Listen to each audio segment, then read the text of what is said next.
Hello everybody, in this tutorial I'll show you how to get and use the generator bank in 7 days to die.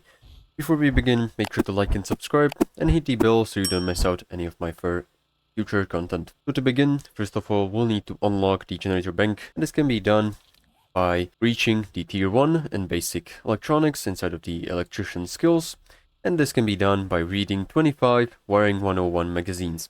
Also you can boost the odds of finding the Wiring 101 magazines by upgrading the Advanced Engineering skill inside of the Intellect tab. So make sure you've got it to the fullest that you can. Go ahead and find those magazines, and once you do, make sure you've got a workbench at your hand.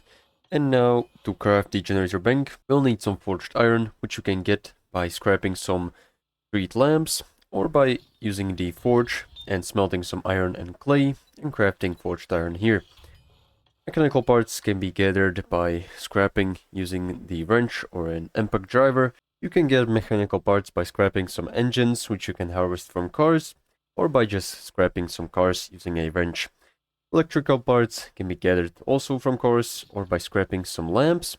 And once you've done that, gathered enough of these resources, we can go ahead and craft the generator bank. And also the advanced engineering skill is going to allow you to craft the generator bank at a lesser cost.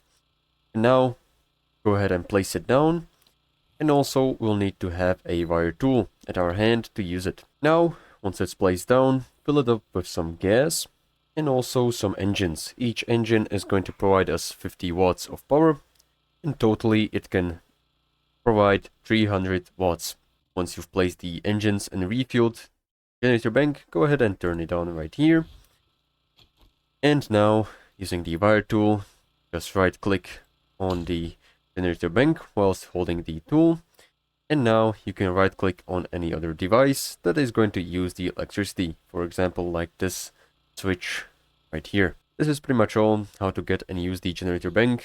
Make sure to like and subscribe if you found this helpful, and see you in the next one.